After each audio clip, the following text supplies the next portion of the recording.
Hello नमस्कार, welcome to inculcate learning professional ability, जो कि 50 मार्क्स की आरआरबी के एग्जाम में उसको हम कवर कर रहे हैं पीजीटी टीजीटी के सिलेबस के अकॉर्डिंग। लास्ट क्लास में मैंने आपको ये भी बताया था कि मैंने इंटेलिजेंस की कुछ एक जो है वीडियोस आपकी प्लेलिस्ट में ऐड की है। इंटेलिजेंस का टॉपिक आपका वहां से आराम से कवर हो जाएगा। वो अराउंड एंड अराउंड 20 वीडियोज है, बट वो ऐसा नहीं है कि बहुत लंबी लंबी वीडियोज है, छोटी भी है उनमें सब में। ठीक है, तो इसलिए कई स्टूडेंट्स एक ने ये भी पूछा था क्या ये सिलेबस में है। ऑब्वियसली चेक द सिलेबस, ठीक है, और मैंने आपको दिखाया भी था सिलेबस। तो ये इंटेलिजेंस वाला टॉपिक आप कवर कर लीजिएगा, इंपॉर्टेंट है। ओके आज हमारी 13th क्लास है, जिसमें हम जो psychology of learner and teaching वाले के इस हेडिंग के अंडर जो और कॉन्सेप्ट्स हैं वो हमें डिस्कस करने हैं। तो आज हम बात करेंगे जी meaning, scope and importance of educational psychology, और रिलेशनशिप क्या है एजुकेशन और साइकोलॉजी के बीच में। ओके कॉन्सेप्चुअल टॉपिक है, थ्योरेटिकल टॉपिक है, आपको समझ आना चाहिए। अच्छा, एक और चीज, एक बच्चे ने लास्ट क्लास से रिलेटेड पूछा था कि मैम रोल ऑफ टीचर जो है क्या वो इतना ही रहेगा, या जो है इसको और डिटेल में डिस्कस नहीं किया आपने। तो देखो, रोल ऑफ जो टीचर का रोल है या इंस्टीट्यूशन का रोल है, जैसे या फिर हम जैसे एजुकेशनल साइकोलॉजी पढ़ेंगे, काफी ब्रॉड रोल हो जाता है। आप ये कॉन्सेप्चुअल टॉपिक है, जितना मर्जी आप इसको डिस्कस कर सकते हो। ओके कहीं ना कहीं तो लिमिट लगानी पड़ेगी ना। और रही बात है टीचर के बारे में और फर्दर डिस्कशन की, तो मैंने एक वीडियो आपकी प्लेलिस्ट में ऐड की है, क्वालिटीज ऑफ टीचर करके। ओके सो अगर वो क्वालिटीज आप इनकलकेट करने की कोशिश करते हैं अपने आप में, एक बार वो वीडियो देख लीजिएगा। सो ओवरऑल अच्छी अच्छी चीजें आपको समझ आ जाएंगी, और वही अच्छी अच्छी चीजें जो है आपको दिमाग में रखनी है जब आप क्वेश्चन सोल्व कर रहे हो। तो आपका नजरिया ही वैसा आप बना लीजिए कि हाँ एक अच्छा टीचर कैसा होना चाहिए। सो जैसा अच्छा टीचर होगा तो वो वही काम आपको करने हैं, तो वही रोल रहेगा टीचर का ओवरऑल। अब चाहे वो इंटीग्रेशन को डेवलप करने में हो या फिर बाकी चीजों में हो, चाहे वैल्यू इनकलकेशन में हो, टीचिंग पढ़ाने में हो, टीचिंग में हो, ठीक है। तो जितने भी और बाकी जो है फील्ड हैं या जितने भी और स्कोप हैं, उन सब स्कोप में टीचर का मेजर रोल वही रहेगा कि वो एक अच्छा एनवायरनमेंट क्रिएट करे, एक आइडियल एग्जाम्पल बच्चों के सामने सेट करे, खुद का ही अगर एग्जाम्पल वो सेट कर पाए। सो करने से वो होता है ना कि 100 वर्ड्स बोलने की बजाय आप एक एक्शन में वो चीजें डिनोट कर दो, तो वही चीजें हैं, वही आपका जो है रोल रहेगा टीचर का। ठीक है जी।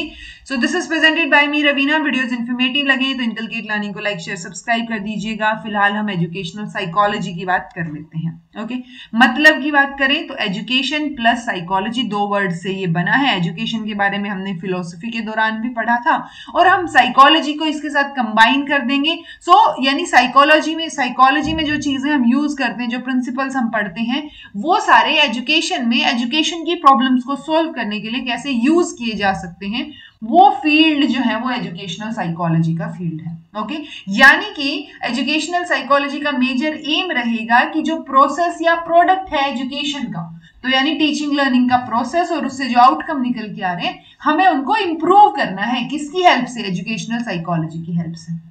ओके सो दोनों जो एजुकेशन और साइकोलॉजी, वो दोनों ही बिहेवियर से डील करते हुए आपको नजर आएंगे। बस एजुकेशन जो है वो मॉडिफिकेशन ऑफ बिहेवियर से डील कर रहा है, और साइकोलॉजी जो है वो स्टडी ऑफ बिहेवियर है।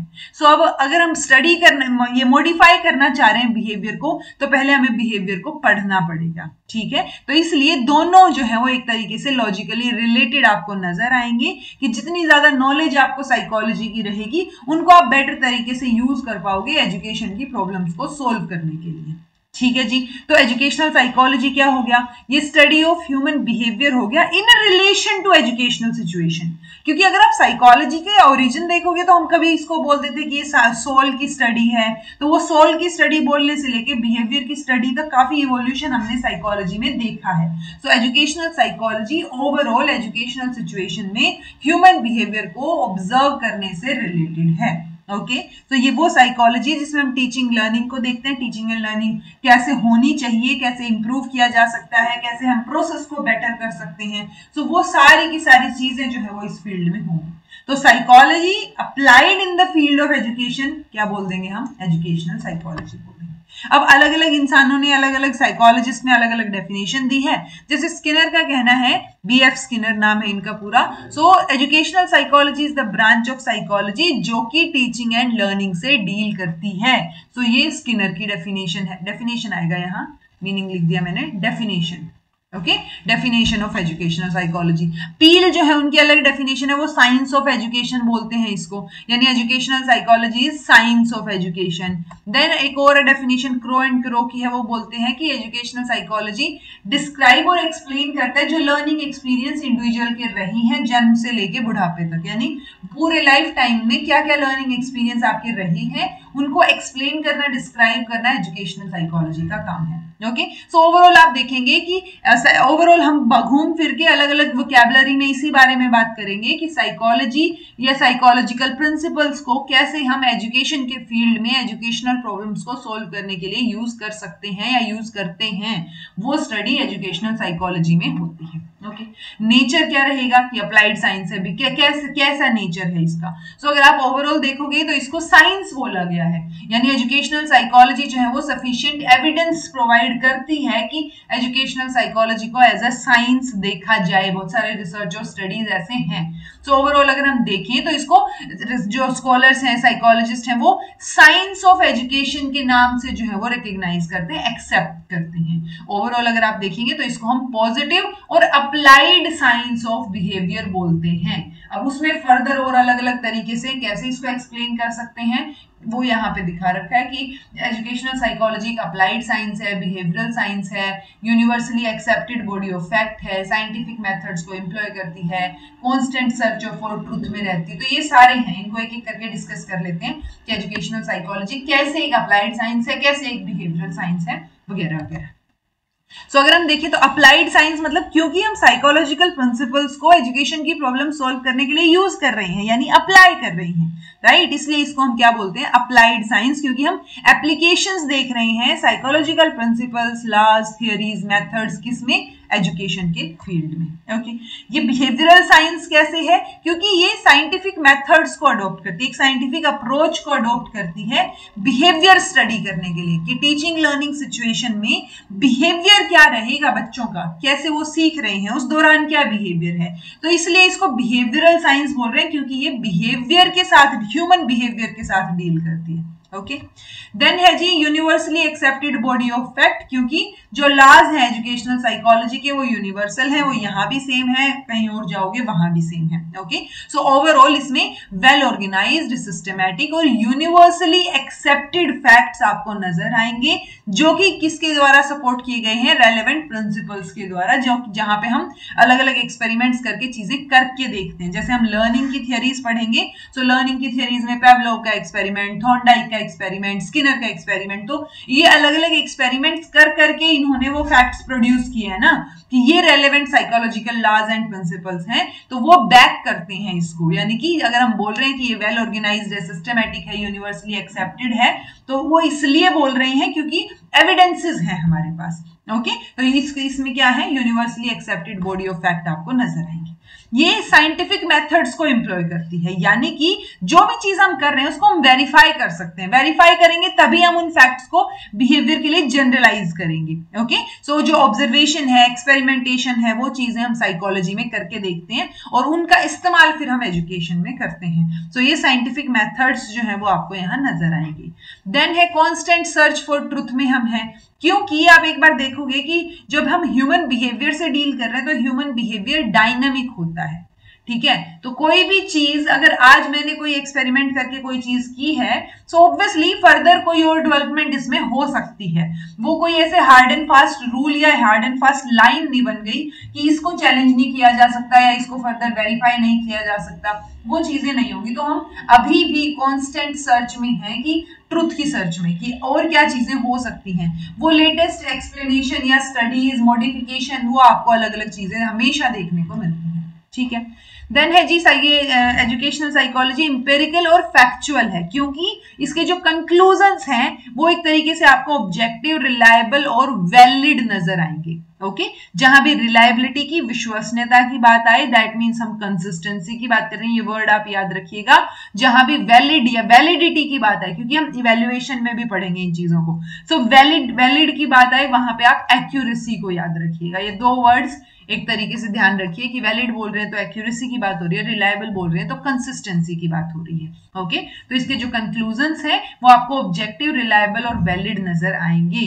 इनफैक्ट ये जो प्रिंसिपल्स हैं एजुकेशनल साइकोलॉजी के, उन्होंने जो यूनिवर्सल वैलिडिटी अचीव की है वो वेरिफिकेशन और रीवेरिफिकेशन से ही की है, कि आप बार बार उनको वेरीफाई करके देख रहे हो, वापस से वो एक्सपेरिमेंट करके देख रहे हो, बाकी चीजें करके देख रहे हो, तो वो बार बार रीवेरीफाई हो रही है अलग अलग कंडीशंस में। ओके, देन है जी एजुकेशनल साइकोलॉजी जो है cause and effect relationship establish करते हैं, क्योंकि इसमें हम स्टिमुलस और रिस्पॉन्स रिलेशनशिप की बात करते हैं।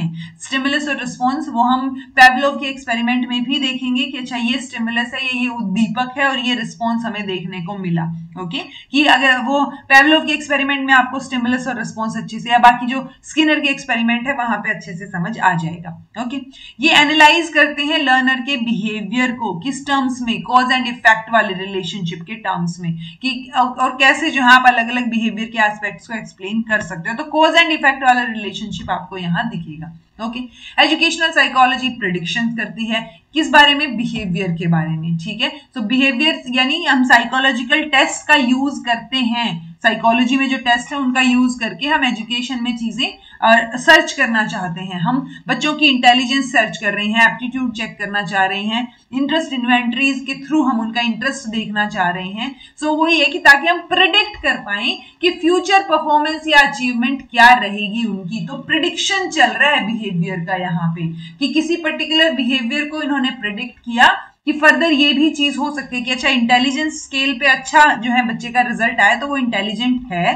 तो हो सकता है कि उसकी पर्सनैलिटी भी बेटर निकल के आए। तो वो प्रेडिक्ट करते हैं चीजों को इन टेस्ट के बेसिस पे। ओके, एजुकेशनल साइकोलॉजी एक पॉजिटिव साइंस है। तो जैसे ये होता है ना, नॉर्मेटिव साइंस नहीं है ये। नॉर्मेटिव मतलब जैसे लॉजिक या एथिक्स की बात करते हैं, नॉर्मेटिव साइंस में हम ought to be की बात करते हैं कि ये होना चाहिए, ये सही चीज है, आपको झूठ नहीं बोलना चाहिए, आपको हमेशा सच बोलना चाहिए, ought to be। लेकिन क्या आप सच बोल रहे हैं, नहीं बोल रहे हैं। तो जो चीज एक्चुअल में है वो हम पॉजिटिव साइंस में स्टडी कर रहे हैं, जो होनी चाहिए वो हम नॉर्मेटिव साइंस में स्टडी कर रहे हैं। ओके, तो एजुकेशनल साइकोलॉजी बिहेवियर को स्टडी करती है जैसा वो है, एज इट इज। कि अगर मैं एक्सपेरिमेंट कर रही हूँ या मैं जो है सर्वे कर रही हूँ, मैं 10th क्लास के बच्चों का इंटेलिजेंस देखना चाह रही हूँ, पर्टिकुलर स्कूल का या पर्टिकुलर जो है एज ग्रुप लगा लो, या फिर पर्टिकुलर स्टेट का लगा लो, डिस्ट्रिक्ट का लगा लो, तो उसमें मैं क्या देखना चाह रही हूँ कि उनका बिहेवियर कैसा है, उनकी इंटेलिजेंस कैसी है। ओके, तो जो है वही रिपोर्ट किया जाएगा। ऐसा नहीं है कि ऐसा होना चाहिए या एथिकली ये होना चाहिए, तो वो चाहिए और टू बी वाली सिचुएशन जो है हम एजुकेशनल स्टडीज में नहीं पढ़ रहे हैं। ओके, तो ये पॉजिटिव साइंस है, नॉर्मेटिव साइंस नहीं है। पॉजिटिव साइंस के साथ साथ ये डेवलपिंग पॉजिटिव साइंस है, क्योंकि इसको हम जैसे बाकी साइंस है ना, फिजिकल साइंस, केमिकल साइंस, उसकी तरह ट्रीट नहीं कर सकते, क्योंकि ह्यूमन बिहेवियर बहुत जो है कॉम्प्लेक्स है, डायनेमिक है, चेंज होता रहता है। हम प्रिडिक्ट करने की कोशिश करते हैं बट स्टिल अनप्रिडिक्टेबल है, क्योंकि कल को मेरा पर्टिकुलर चीज पे आज जो रिएक्शन है क्या पता कल को वो ना हो, या सेम सिचुएशन में मैं वैसे रिएक्ट ना करूं। तो वही है कि ह्यूमन बिहेवियर को आप प्रिडिक्ट नहीं कर सकते, कि किसी भी सिचुएशन में कोई भी, आपको कई बार आइडिया भी नहीं होता कि ये इंसान ऐसे रिएक्ट करेगा। ओके, तो वो क्या है जी, आप प्रिडिक्ट नहीं कर सकते, डायनामिक है, इसीलिए डेवलपमेंट जो है इसमें चलती रहेगी। तो इसको हम डेवलपिंग पॉजिटिव साइंस बोल रहे हैं, ना कि जैसे वो अपनी बाकी जो फिजिकल या केमिकल साइंस है परफेक्ट पॉजिटिव, इसको हम नहीं बोल रहे हैं। ओके, सो ये ओवरऑल नेचर जो है वो हमने इसका पढ़ा कि किस तरीके का नेचर है या किस तरीके की होती है एजुकेशनल साइकोलॉजी। स्कोप क्या है, सो एजुकेशन के फील्ड में जितना भी आपका साइकोलॉजी का स्कोप लगे वो सारा स्कोप है इसमें। ठीक है, ये भी मैंने 12 पॉइंट्स जो है वो छांट के लिखे, अदरवाइज अनलिमिटेड स्कोप आप इसके देख पाओगे। जैसे लर्नर को समझना, प्रोसेस ऑफ लर्निंग को समझना, ये क्या है, ये फर्दर स्कोप है एजुकेशनल साइकोलॉजी के, कि एजुकेशनल साइकोलॉजी और किन किन चीजों के बारे में स्टडी करेगी और किन किन चीजों को हाईलाइट करेगी। ओके, तो लर्नर को अंडरस्टैंड करना, प्रोसेस ऑफ लर्निंग को समझना, मेंटल प्रोसेसेस को अंडरस्टैंड करना, बिहेवियर को स्टडी करना, methods of studying behaviour, concept या मोटिवेशन के रोल को देखना, मोटिवेशन के साथ साथ personality, learning, memory, forgetting, intelligence, creativity, ये सारे कॉन्सेप्ट को जब आप जो है पढ़ने की कोशिश करते हो, समझने की कोशिश करते हो, वो सारा ही एजुकेशनल साइकोलॉजी का स्कोप है। इंडिविजुअल डिफरेंसेस हो गए, हेरिडिटी, एनवायरमेंट हो गया, तो ये सारी चीजें जो है वो इसके स्कोप में आ जाएंगी। और आपको दिख रहा है कि स्कोप जब इतना वाइड है तो एजुकेशनल साइकोलॉजी डेफिनेटली इंपॉर्टेंट है हमारे लिए। ओके, तो इसकी जरूरत या इंपॉर्टेंस आपको क्लियरली यहाँ पे नजर आ रही होगी। ओके, रिलेशनशिप क्या है एजुकेशन और साइकोलॉजी में? तो again closely related, inter related है, इंटरडिपेंडेंट है, ठीक है, एक ही सिक्के के दो पहलू हैं, क्योंकि एजुकेशन बताता है क्या करना है, व्हाट टू लर्न, लेकिन साइकोलॉजी समझाता है कैसे करना है, हाउ टू लर्न, कैसे सीखोगे, ठीक है। सो वही चीज है कि हमने ये ऑलरेडी पढ़ा भी है कि एजुकेशन जो है मॉडिफिकेशन है और साइकोलॉजी जो है वो स्टडी है बिहेवियर की, साइंस ऑफ बिहेवियर है। सो ओवरऑल हम मॉडिफाई करना चाह रहे हैं बिहेवियर को एज जो हमने साइकोलॉजी में स्टडी किया है उसके बेसिस पे।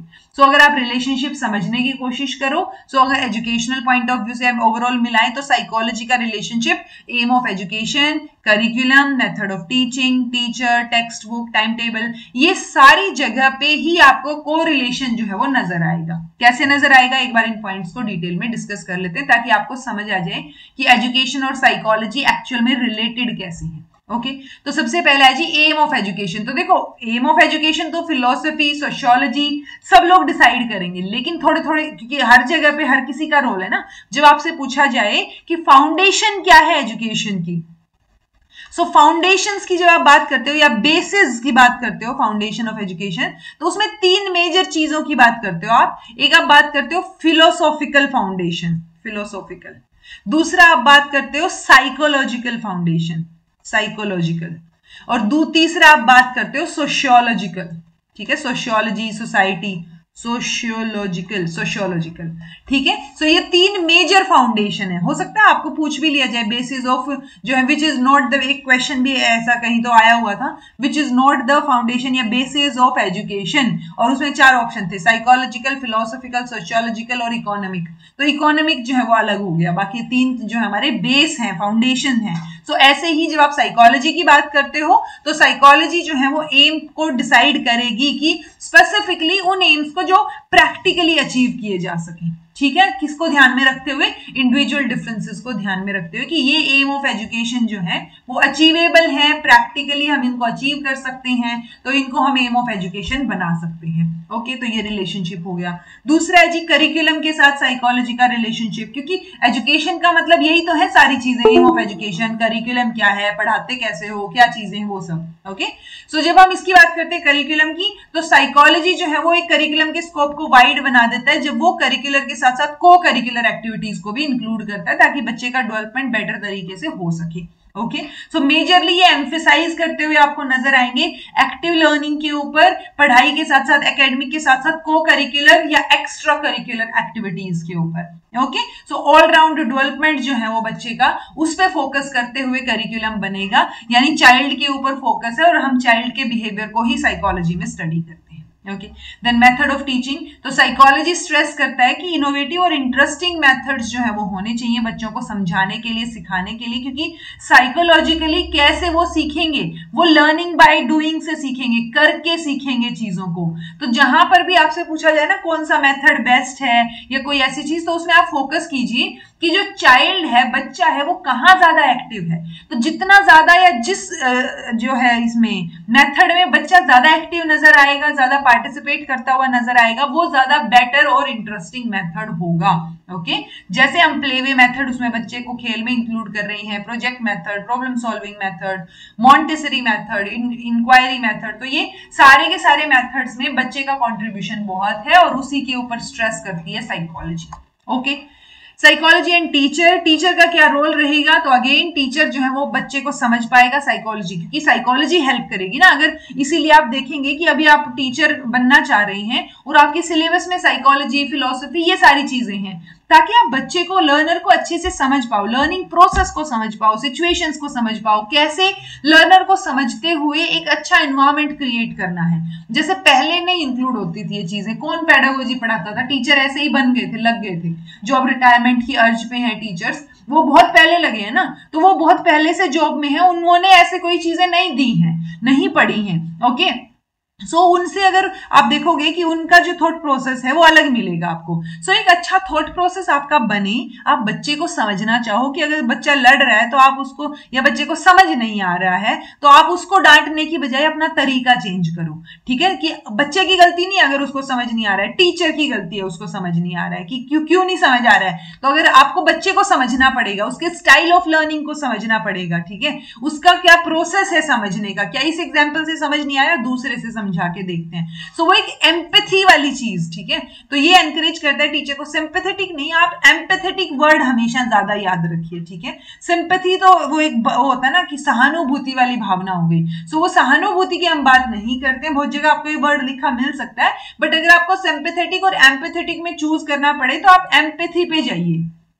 ठीक है, एम्पैथेटिक जो है बिहेवियर टीचर का होना चाहिए। आई होप आपको सिंपैथी और एम्पैथी में फर्क पता है, बताइएगा कमेंट करके। ओके, अफेक्शनेट या केयरिंग एटीट्यूड बच्चे की तरफ होना चाहिए कि आप उसको समझें, इंडिविजुअल डिफरेंसेस को जो है क्लास में समझते हुए आप जो है क्लास को इंक्लूसिव बना के चले। आपको कंपेयर नहीं करना है कि अच्छा उसको भी तो समझ आ गया, तेरे को क्यों नहीं समझ आ रहा है। वो हार्श वर्ड्स, वो रूड वर्ड्स नहीं होने चाहिए। ये बात कौन समझा रहा है, ये साइकोलॉजी की नॉलेज है तभी हम समझा पा रहे हैं या समझ पा रहे हैं। ओके, तो साइकोलॉजी जो है वो उसकी नॉलेज बहुत हेल्पफुल रहेगी टीचर के लिए। ओके, देन है जी साइकोलॉजी इन टेक्स्ट बुक। तो टेक्स्ट बुक में क्या, तो जो हम साइकोलॉजी में पढ़ते हैं कि बच्चे को हम इंटरेक्टिव चीजें दिखाएं, पढ़ाएं, तो उसकी एज के हिसाब से, उसके इंटरेस्ट के हिसाब से, उसकी जरूरतों के हिसाब से हमें टेक्स्ट बुक्स लिखनी पड़ेंगी। उसको टेक्स्ट बुक का डिजाइन ही ऐसा होना चाहिए कि बच्चे का मन करे वो किताब खोलने का।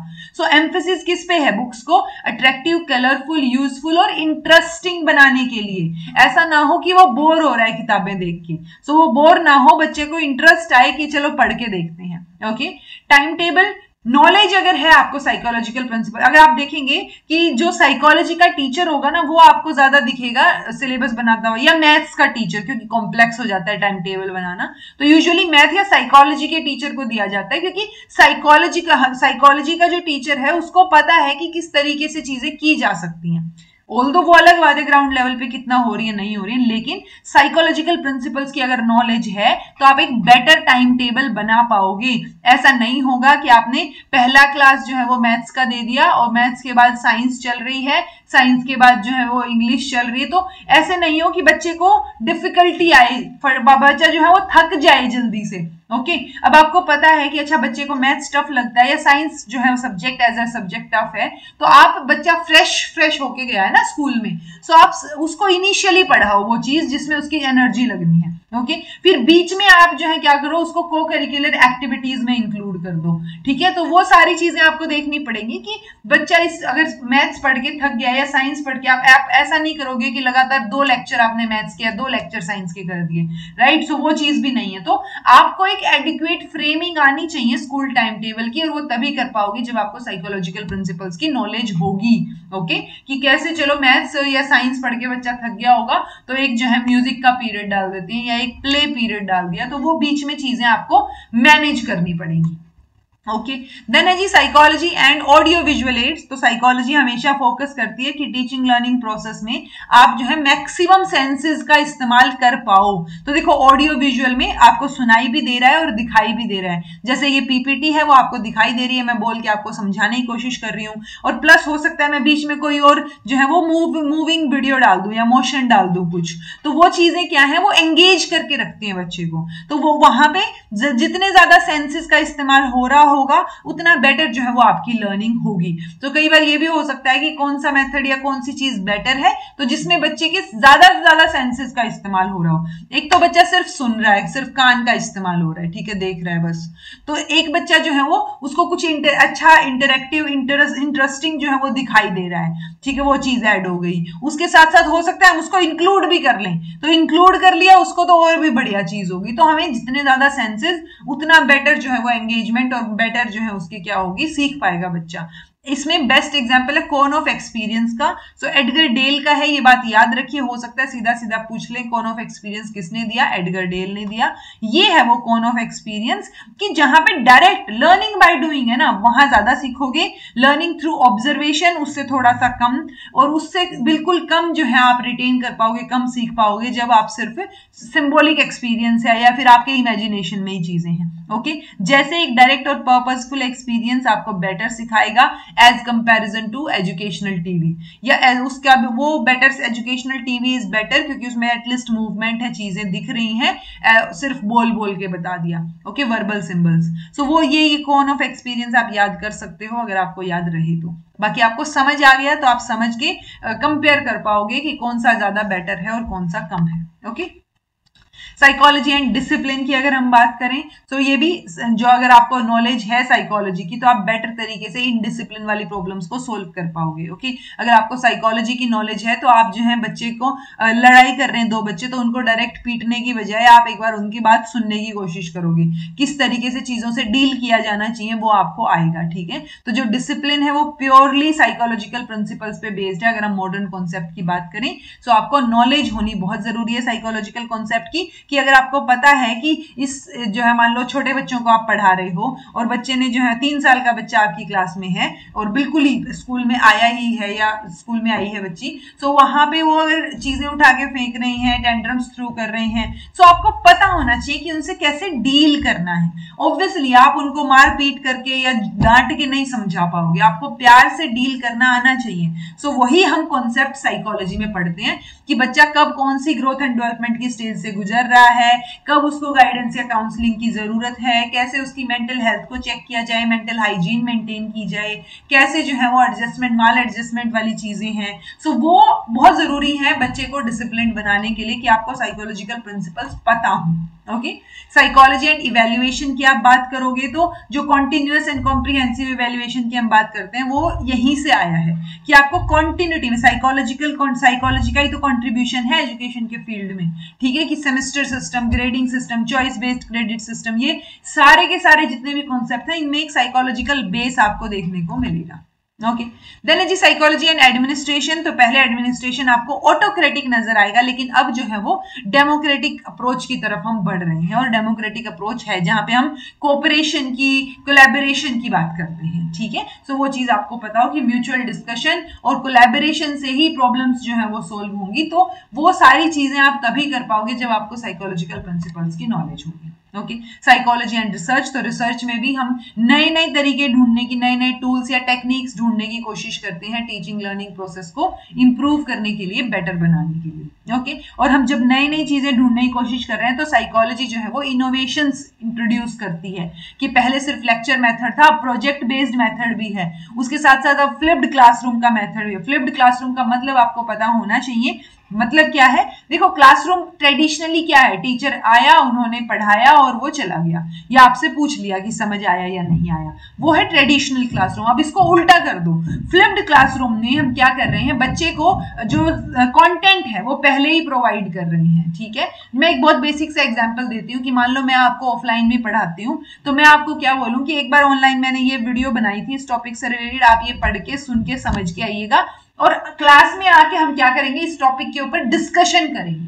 तो अब क्या हो गया कि जहां पे मैं पहले पढ़ाने वाली थी आपको, उसके बाद हो सकता है अगले किसी लेक्चर में मैं आपके प्रॉब्लम सुनने वाली थी, तो उसकी बजाय डायरेक्ट डिस्कशन पे आ गए हैं हम, टाइम भी बच गया और क्लासरूम का जो एक ट्रेडिशनल सा मेथड है उसको हमने फ्लिप कर दिया। ठीक है, तो इसमें हम डायरेक्ट, ताकि बच्चा भी इन्वॉल्व रहे, इंटरेक्टिव जो है सेशन हमारा हो सके, वो फ्लिप्ड क्लासरूम रहेगा। ऐसे ही और भी बहुत सारे इनोवेटिव मेथड्स हो सकते हैं, वो भी साइकोलॉजिकल प्रिंसिपल्स के ऊपर ही बेस्ड आपको नजर आएंगे। यानी इंपॉर्टेंट तो है, एजुकेशन और साइकोलॉजी दोनों इंटर रिलेटेड है, इंटरडिपेंडेंट है। साइकोलॉजी थ्योरेटिकल पार्ट हो गया एक तरीके से, एजुकेशन में हम प्रैक्टिकली उन चीजों को करके देख रहे हैं, ये आप लगा लो। सो बेसिस जो है एजुकेशन का वो साइकोलॉजी है, साइकोलॉजिकल प्रिंसिपल्स या साइकोलॉजिकल फाउंडेशन तो रहेगी ही। ओके जी। ओवरऑल अब आपको ये भी समझ आ गया होगा कि एजुकेशनल साइकोलॉजी क्यों इंपॉर्टेंट है, इन सारी चीजों के लिए इंपॉर्टेंट है। बस अगर आप इंपॉर्टेंस भी डाल के मैं हेडिंग डालूं इंपॉर्टेंस या नीड की हेडिंग डालूं, तो उसमें भी आपको इसी तरीके की चीजें बस नीड के नजरिए से समझा दी जाएंगी कि जरूरत क्या है। ठीक है, बच्चों की लर्निंग को बेहतर बनाने के लिए जरूरी है, तो और वो हमने यहाँ पे भी कर लिया कि हाँ लर्निंग बेटर कर रहे हैं हम। ओके, सो यही पॉइंट्स घूम फिर के आएंगे, यही डिस्कशन आपको जो है टीचर का रोल भी समझा देगा कि टीचर का रोल क्या रहेगा, जो आप लास्ट लेक्चर में किसी बच्चे ने कमेंट किया था। तो ओवरऑल यही चीजें आपको नजर आएंगी, कंप्लीटली समझने वाला टॉपिक है, आप समझने की कोशिश करेंगे। सो एक अच्छे टीचर की तरीके से समझने की कोशिश करो, आपके सारे क्वेश्चन सोल्व हो जाएंगे और पॉजिटिव माइंडसेट के साथ आपको क्वेश्चन सोल्व करना है। ठीक है जी। सो ये आपका आज का टॉपिक हो गया। कल की नेक्स्ट क्लास में हम ग्रोथ एंड डेवलपमेंट के प्रोसेस की बात करेंगे। This was all about today. Thank you so much for watching. Be happy, keep smiling, subscribe to inculcate learning because it is absolutely free. Be consistent in your efforts. Take care, see you in next class.